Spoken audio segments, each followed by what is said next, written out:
Emosi ke laut ni macam ni lah. Daripada pagi nangis itulah.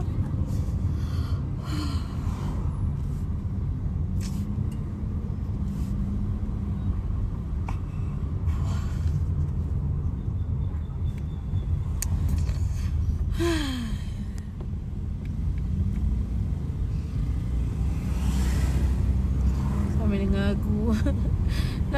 Dengar lagu best-best dah. Lagu-lagu rancak dah. Air mata mengalir keluar. Ya Allah.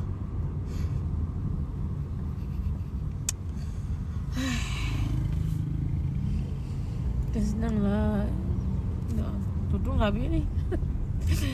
Bukan senang lah korang rasa kerja dengan ni appointment hospital. Lepas tu adalah sikit isu. Bila time okey nampak okey lah. Bila time tak okey,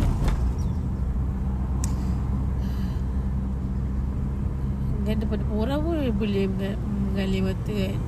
Bila lagi dengar benda-benda yang kita rasa macam don't know lah nak buat apa macam tu lah rasa. Dapat MC hari ni lebih prepare dengan height ni. Alah.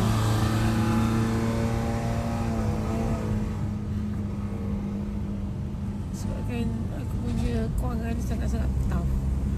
Aku rasa macam aku nak pergi kerja luar, macam kat Singapura ke, kat Aussie ke kan. Tapi itulah fikir panjang kan, takut pula kan tipu kan.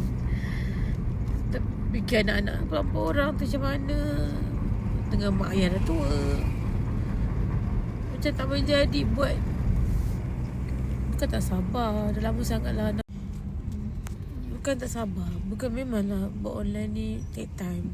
Tapi bukan aku tak sabar. Dah 6 tahun dah.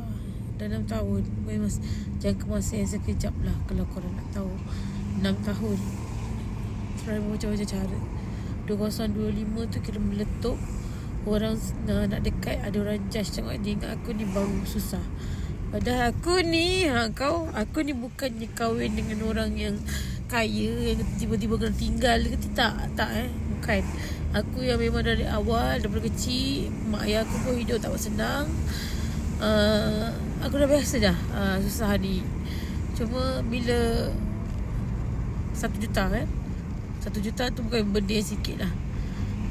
Dan bila kita dah berniaga pun lebih 10 tahun, Allah uji kau.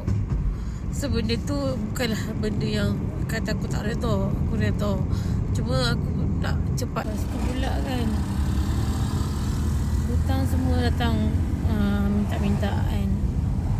Dia bukan bertumpu kau belum stabil ke dah stabil ke kan. Bising pula lagu aku dengar ni kan.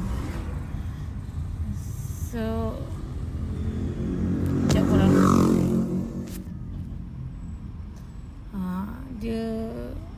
dia bukanlah orang cakap hutang lebih tunggu kita stabil ke. Tak ada istilah tu. Tahulah aku cuba buat banyak benda, 5-6 kerja satu hari. Otak ni non-stop fikir macam mana nak buat. Tapi itulah orang cakap bila mana terlalu banyak sangat benda kita buat, kita jadi shutdown, jadi macam malas nak fikir yang macam tu tau. Faham tak?